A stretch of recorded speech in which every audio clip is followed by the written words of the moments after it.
I'm gonna need a lot more money than that. Please, sir, can I have some more? Yeah, because Edinburgh Festival can be quite expensive. You've got the venue costs, the marketing, the travel, the accommodation, the merchandise, the registration fees. There's all sorts of different things that come with putting on a production at the festival, and definitely going to need more money than this. I'm wearing a suit because I wanted to seem more professional, but a friend once pointed out that even homeless people wear suits sometimes. So, because I was trying to fake it till I make it. I was going, look at this, I'm wearing a suit. But that is my reality. So I need to work out how to make a bunch of money and manage my resources well. And that's what we're going to be looking at now. Okay, class, settle down, settle down. Jimmy, stop teasing Susan. Okay, so we're going to look through a budget breakdown of the Edinburgh Festival 2026 because that's when I'm actually going to be going, and I already have my venue confirmed. Bam! Just a Tonic, the Wee Room, a little 60 capacity venue, which is really nice in the caves. So it actually suits my show, the ambience, a cave. I quite like it, and I decided to go for a paid fringe rather than free fringe, only because this particular show requires, relatively good sound and light, because it's not just stand-up; it's theatre, and so I invested a bit more money in the show and in myself, and so venue rental that varies depending on what venue you want, and not only just paid fringes, which there's the Just Tonic Caves, there's the Underbellies, there's the Pleasances, there's the Assemblies, but there's also free fringe. And honestly, I've done free fringe in the past and I've made money coming out of Edinburgh because you get more people coming to see your show, and maybe that's what you want, right? Maybe that's what you need right now, is to just have a platform where you can perform 30 days in a row, and you will not only get better as a performer, but your show will get better, or it might get worse because you suddenly realise that it's not good enough, which has happened to me. My first ever Edinburgh, I did a show called Where's Eric, and it was mostly improv, but I just didn't have the skills to improvise really for an hour, and it was grueling. It was really painful, but coming out of Edinburgh, I became a better performer because suddenly I saw all these different mistakes, I saw all these different weaknesses that allowed me to become a better performer and a better writer. So that's what's great about doing Edinburgh. Unlike the other festivals around the UK, Bath, Brighton, where people will only do their show once, twice, maybe 3 times. Generally the runs are smaller. The Edinburgh Festival, generally you're there for the whole thing, for 30 days. Some people do it for less, completely fine. But one of the benefits of doing such a marathon is discovering the weaknesses, not just in your show, but in your performing. For example, this will come under Miscellaneous for monies.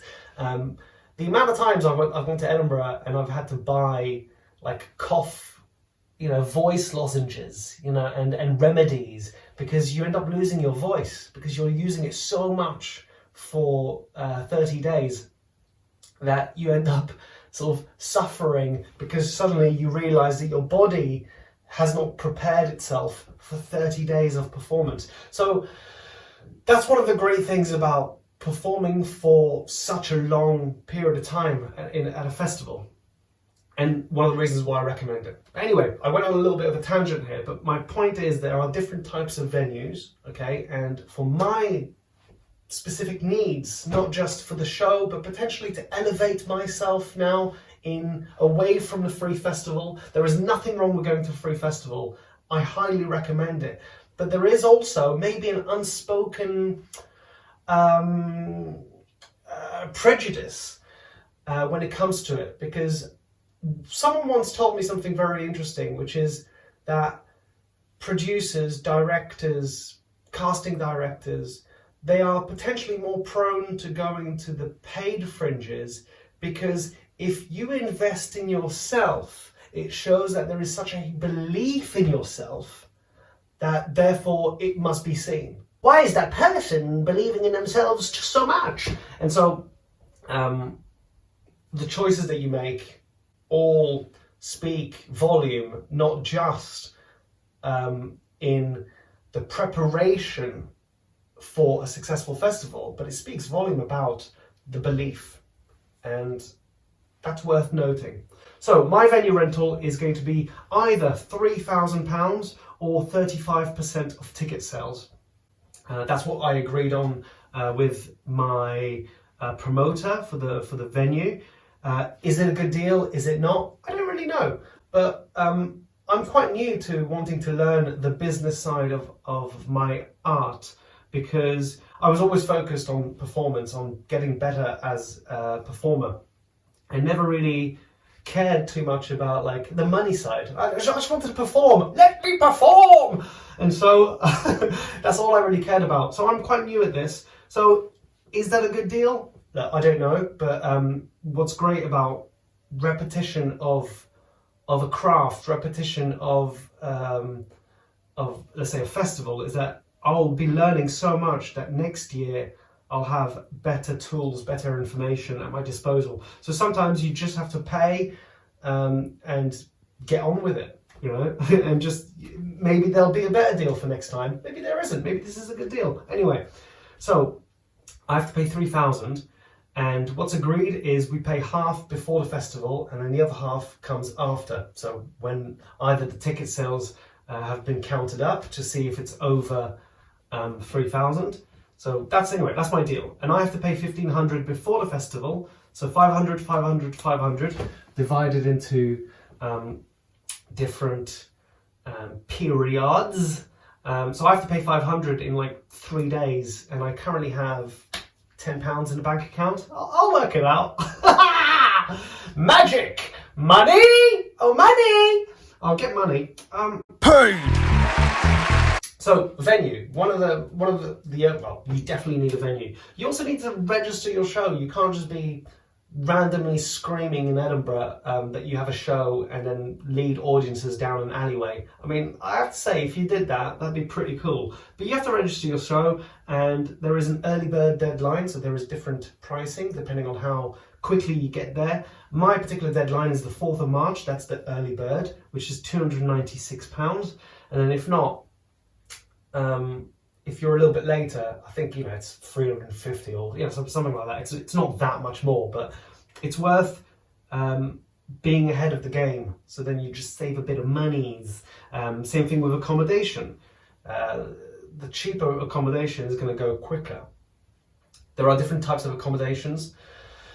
Student, in the city, outside of the city, in a house, in a shared house, hotels, hostels. There are different ways of approaching that topic. That's why I put roughly 1,500, because it's hard to know. You know, if you've got a friend that lives in Edinburgh and you get to stay there for free, do that. I'd say, you know, it's really, you're saving money. But do not. What's the word I'm looking for? Come on, word. Come out of my mouth. Well, I need to let it come out of my brain first. Okay, come on, think of the word that I want to say. Well, stop talking then. Fine. What do I want to say? Do not underestimate. I think it was underestimate. That was the word I was looking for. Underestimate. Do not underestimate the necessity for an oasis in the festival. It is going to be loud, full of variables, constant different people that you'll meet, different, you know, masks and performances that you'll have to put on, not just the show, but then you have to speak to all the punters, and the punters will be different types of drunk, or maybe even different types of, you know, drugs. And honestly, it's a festival, right? People are there to party. It all depends on what time your show is on. If your show is at 11 p.m, you're going to be dealing with more drunk people. So, you know, you have to deal with them, and you can't just brush them aside. They're the people that have paid a ticket to come and see you. You know, without an audience, you don't have a show. I I mean, you could. I've performed my show to 0 people before. I mean, it's called a rehearsal, but still, it's, you know, I do it because I love it. But it's a lot more fun with an audience there. So, you know, you have to give to them, and therefore maybe you have to put on a different mask. Maybe you don't want to be there and it feels like you're slightly babysitting some drunk, inebriated person, but that's the case. You might be meeting reviewers, critics, and you might be meeting one from The Guardian or The Telegraph, you know, the ones that, like, you know, have a much bigger audience. And then you might be meeting someone that, you know, has a website, a blog that only 40 people visit. You know, do you treat them differently? Well, you shouldn't, but you might get more sort of adrenaline from the fact that you're meeting someone that, if they review you well, could transform your life. Who knows? Who knows the people that you will meet that can open doors to something much bigger. It's one of the reasons why we put on a show, especially to the Edinburgh Festival. That has connections to all the festivals around the world, right? So if someone likes your show, they'll invite you to Montreal maybe, or to the Adelaide Festival, the Melbourne one. I mean, that's how I got my Johannesburg gig, and that's how I got Montreal and Comédien in Quebec. It's a crossroads for the entire world, really. So that's why we put in so much love, so much energy, so much money in this experience. Where am I? Okay, festival services. That I put in a little because that has to be paid as well in 2 days. Oh shit! I have to pay £800 basically. Oh no. I'm not too sure what that's for. I'm assuming it's all the admin side of running a venue. And that's to do with the venue. So I'll have to actually work out what it is. But basically, if I don't pay it, I'm not accepted. So it's just like, all right, here's some money, you know. But I'll have to work out what festival services are. But I'm assuming it's everything that comes with running a show. For example, a technician. Okay, so there's 24 days, and that means it's roughly 576 I'm gonna have to pay for the whole month. Okay, so then there's little different things like production costs. It's little things like you might need to suddenly buy some tape, some blue tack. You know, you might need to buy something for the show or for yourself as a performer. Like I was talking about the lozenges for your throat. You know, just all these different things. That's production costs. Then PR, I put roughly 1,500. There are different types of public relations, different amount of time that they're going to put into your show, different skill level. You know, you might find a new eager person to do PR who'll charge you less, and maybe because they're hungry and they're excited to do PR, they might do a really good job because they want to prove themselves. It's very difficult to know. It's difficult to know if PR is worth it. I know that without PR, there's going to be less opportunities. I mean, essentially, someone that is helping you get seen will actually just create more eyeballs on you. But I so far, I've not had a great relationship with PR. So I don't really know if it's worth it. Maybe depending on your show, depending on what you want from the festival, you might just be there to put on a nice show, to get better as a performer, and therefore you might not need PR. But also, it depends on the show. I really want people to see this. I want people to know that I'm back, because I sort of, deconstructed myself during the pandemic years. I went a little bit doolally, and so I want people to know, hey, just so you know, Eric the actor, Eric the performer, Eric the comedian and the writer and the director is back, is ready. Maybe he's not back, maybe he's finally arrived, because, looking back at my career, it's been a pretty fun career, but I also can't confirm how good I actually was. Looking back, sometimes I look back at some of my stand-up videos and I'm like, oh my God, I was horrendous. This is not funny at all. Why did someone allow me on stage? So looking back, I can, basically I got better. Good, thankfully. That is how the passage of time works. Thank goodness I got better.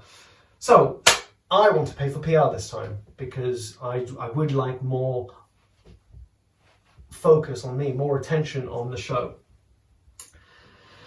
What else? Travel to Edinburgh. Are you taking a train? Are you going by car? Are you driving yourself? Or are you, driving with other people?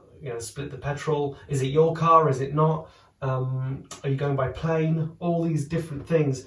I'm only putting roughly 100 based on my location. Who knows where you are? And bus pass in Edinburgh. You might not need that. You might like a walk. You might not be that far from central. But again, it's all about time management.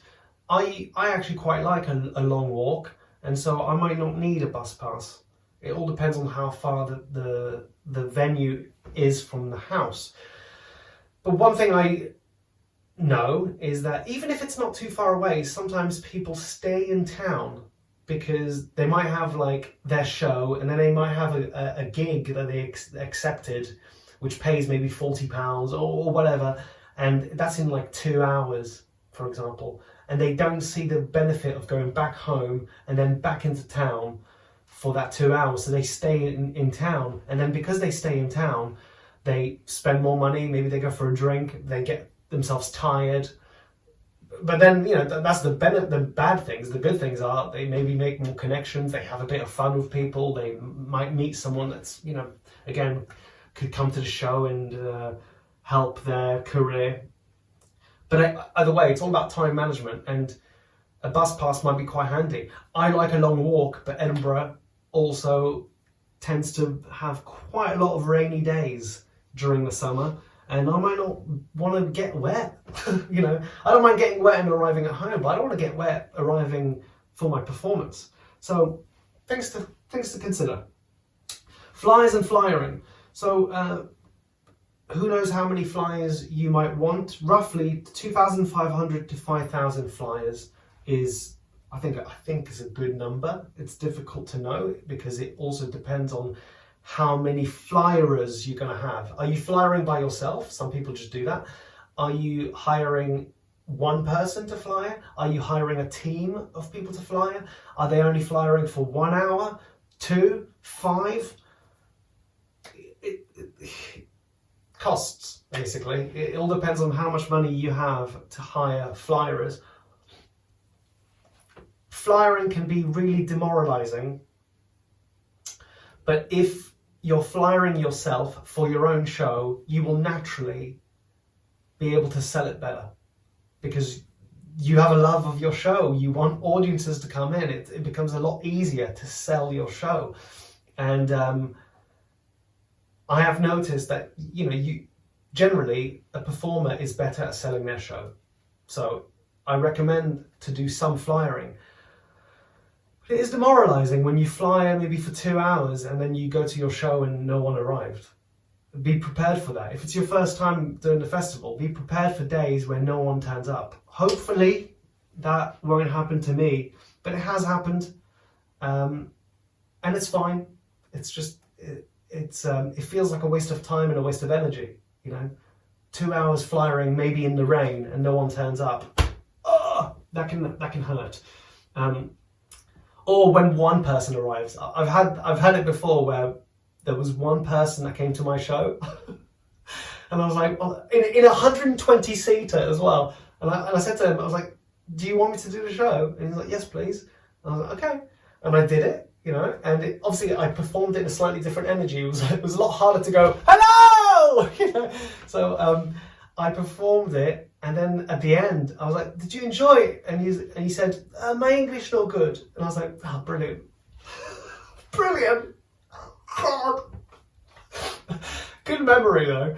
And one of the good things about performing a show to just one person is you've almost hit rock bottom, and so therefore everything else after that is good. It's like, hey, if I can do it to one person that barely speaks English, things are going to be fine. So flyers, roughly £250, and that also comes with posters, let's say 100 posters, which might be too many posters.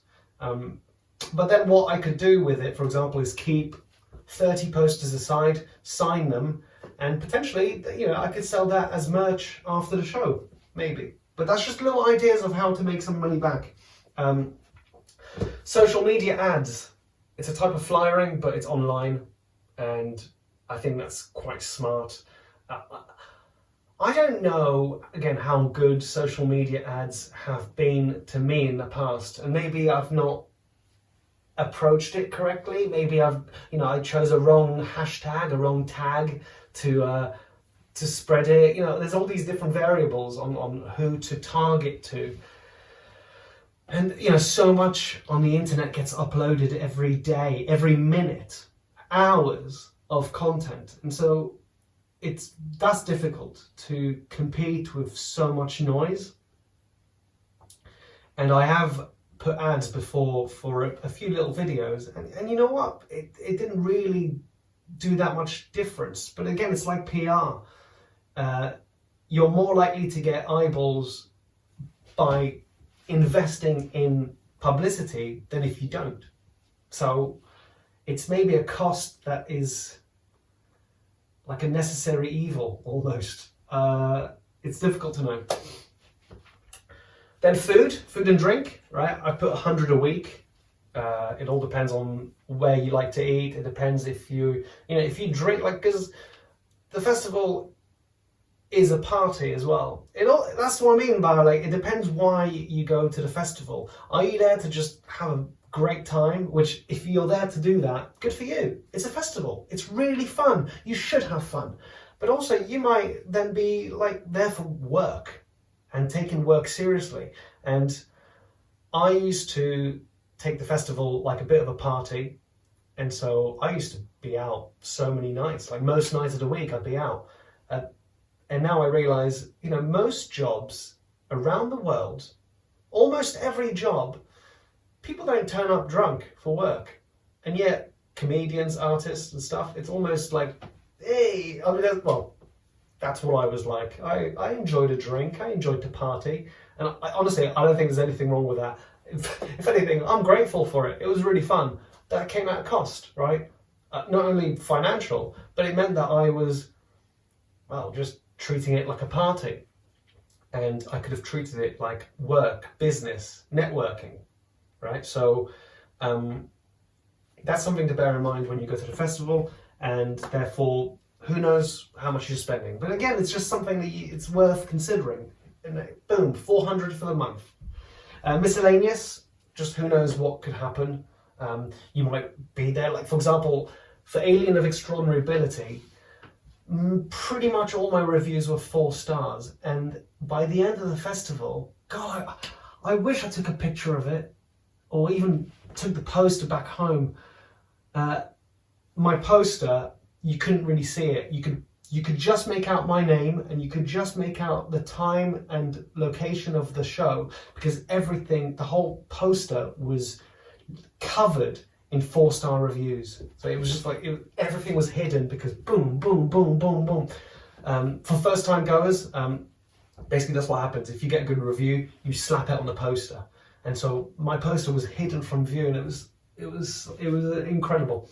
And so I decided to buy myself a little present to say, hey, well done, you did a good show, so buy yourself a little present.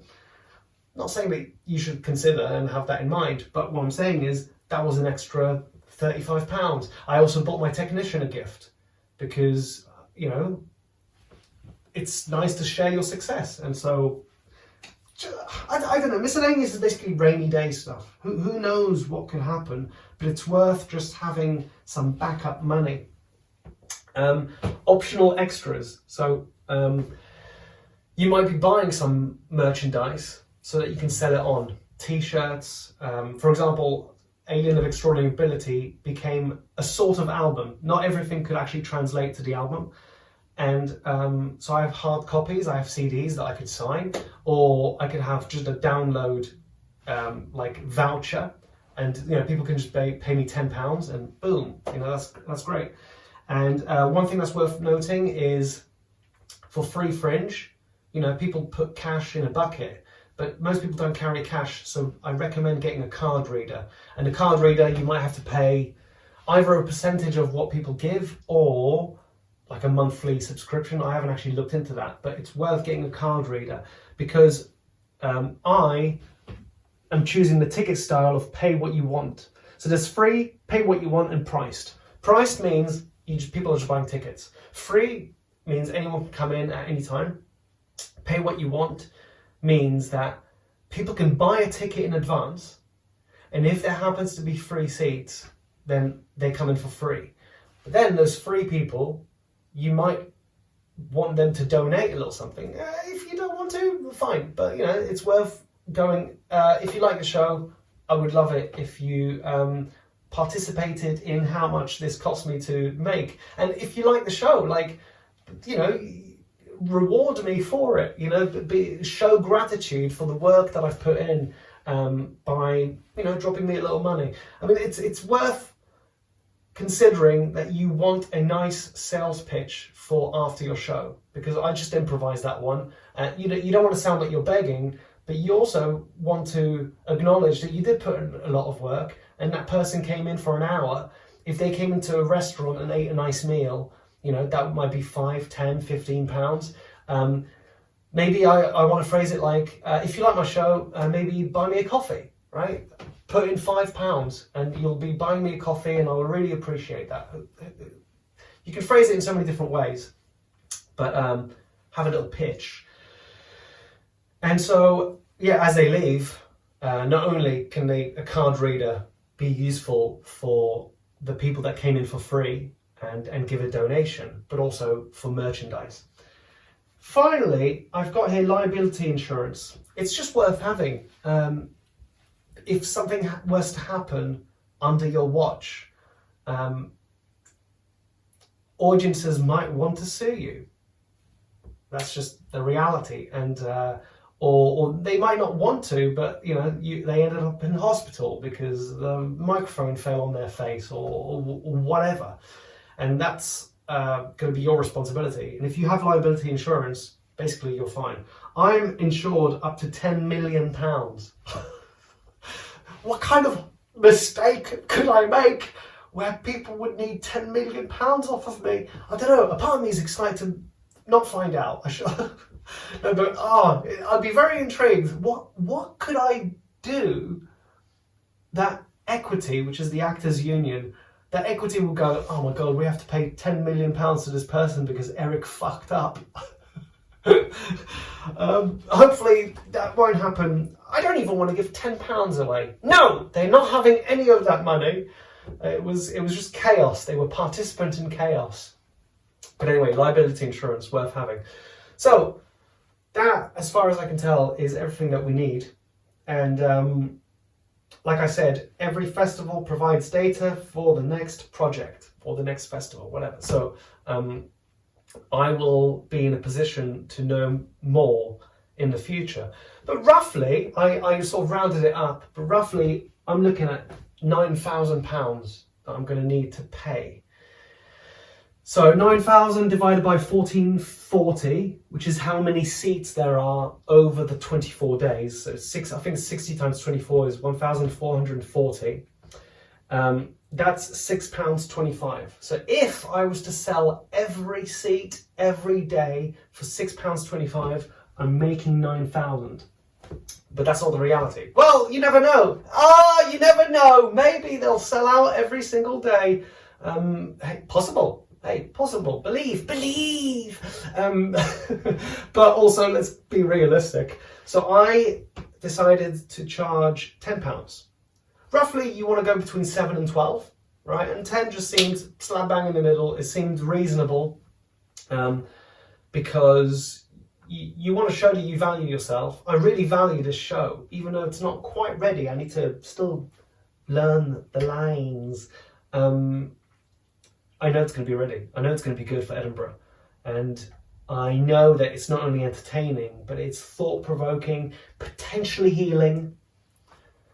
It's mostly comedic, but it has a little tinge of tragedy. It's a show. It really is, I think, something that has the potential to be spectacular. And I know that I'm saying that, myself, and really it's for other people to judge. But right now, I only have myself to judge. And I can, with the decades worth of working in the industry, I can objectively look at this and go, this show's pretty good.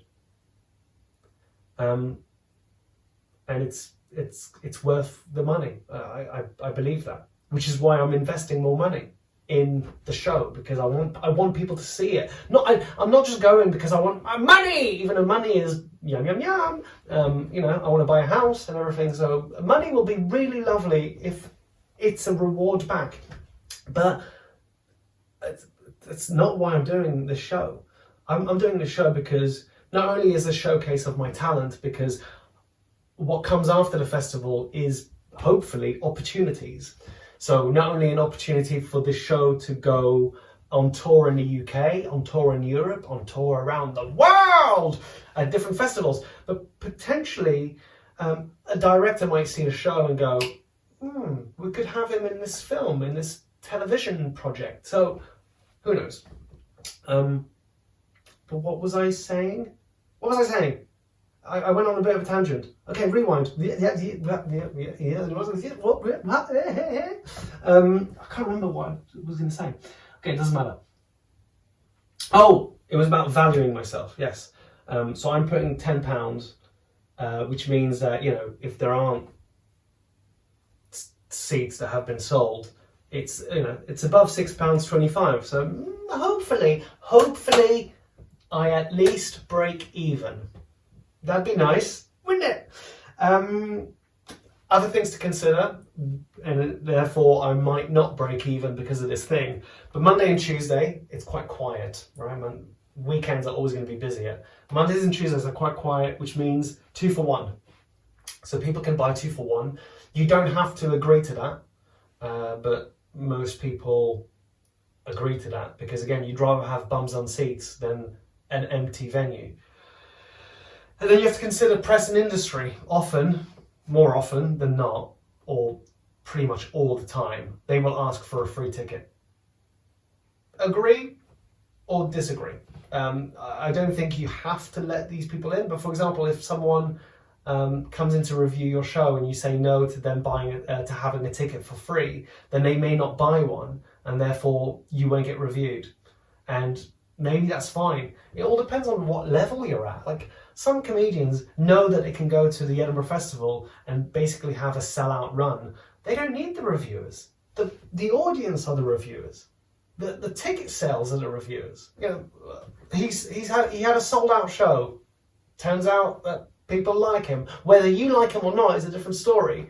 There's enough of love for this performer that he doesn't need reviewers. So that's things to consider out of your money made. 2 for 1 and press and industry. And freebies. Maybe you want to give freebies to like your other comedian or actor friends or writers or family or whatever. Anyway, I'm almost done. One of the things I wanted to mention was potentially crowdfunding, sponsorship, investment. I'm quite new to that. I haven't really considered how to do that. I have a Patreon where sometimes I put some stuff on there because it'd be nice if people go, oh, he's making all these YouTube videos for free. I could show him a little bit of gratitude by just paying for Patreon every now and then or whatever. But I haven't considered that because a part of me wonders, why would anyone pay for me to go to Edinburgh when there's so much more out there that requires money? There's homelessness and cancers and refugees. There's all these different things that require money. It feels weird and odd for me to go, oh, and if you want to see my show, then why don't you pay for it in advance? Um, that's it. I get that some people it works for them, especially if they are new to the game. If you're like a brand new performer, you might want people you might want that support. But I've been doing this for a decade. It just feels weird. For me, it feels weird to ask for money.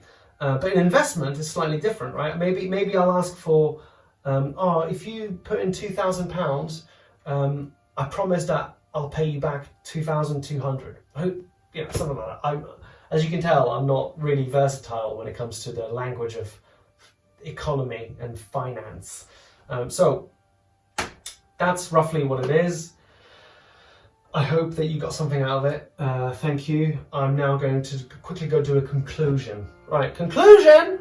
Conclusion! Okay, £3.77 plus £9.98. That means I have £13.75. So I must strategize. And the earlier you plan, the less stress there is. Because basically what you want is to put on the greatest performance that you can to showcase your talent. So you want to create the playground, you want to build the foundation so that you don't have to stress about the festival, the bureaucracy that sort of orbits the show. What you're there for, if you're watching this video as a performer, is the performance. That's what matters. That's what your job is. And you have to trust that everything else, the PR, the technicians, all of that, they do their duties. And the best way to make sure that they do so is by preparing in advance. So, which I think is what I'm doing. Also, bear in mind that you might be paying a lot, but you are investing in yourself. I know I said that before, but that's, I think, the main thing to take away from this. It's an investment in yourself, because worst case scenario, you are performing every day, you're going to come out of it a better performer. That's money. Like, treat it as going to a really good school for the arts. That's what a month in Edinburgh is. It's a marathon. And you are going to become a better athlete, no doubt. What else can I tell you? Oh yeah, and it's an investment, because you're not just there for the month of August, even though technically you are. It is planting seeds so that they come to fruition somehow, somewhere. So you might be hired to appear in a film or in a television show because they liked you, but they didn't need your show. Or they're scouts for other festivals, or Netflix, for example, who really like your show, and that's what they're going to buy. Who knows? As Arjuna says to Krishna, no, the other way around. As Krishna says to Arjuna in the Bhagavad Gita, which is, by the way, is a really good book if you're intrigued by trying to make sense of the world, man, and of duty, and of what's the word that I'm looking for that starts with a P? Purpose. Basically, they're on the battlefield. It's basically Avengers Endgame, and Arjuna and Krishna are about to go into battle. And one of the things that Sri Krishna said, and he's an avatar for God, right? Like Jesus, Muhammad, that kind of vibe. Very wise. And one of the things that Sri Krishna says is, come on, remember! Remember! That you must perform your duty as if it's the most important thing ever, because that is the duty that you have been given. But you are not entitled to the fruits of your action. That's what I was looking for, the fruits of your action. Meaning, I'm going to go to Edinburgh and perform fucking daylights out of this show. I'm going to put on one hell of a performance. I'm going to do my utmost to not only honour myself, to honour the show, but to honour and respect the audience that will come. I'm going to do my fucking best. But ultimately, what then comes afterwards is out of my control.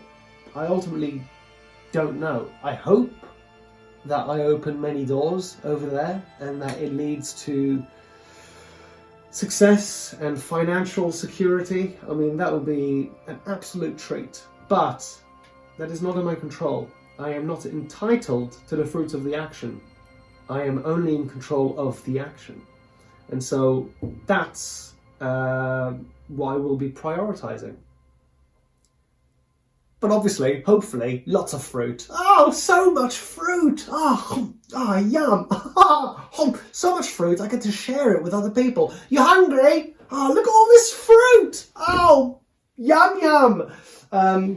Right, I'm going to listen to this vinyl that I bought in a charity shop, Beyond the Fringe. I think it's apt. Let's see what will happen beyond the fringe.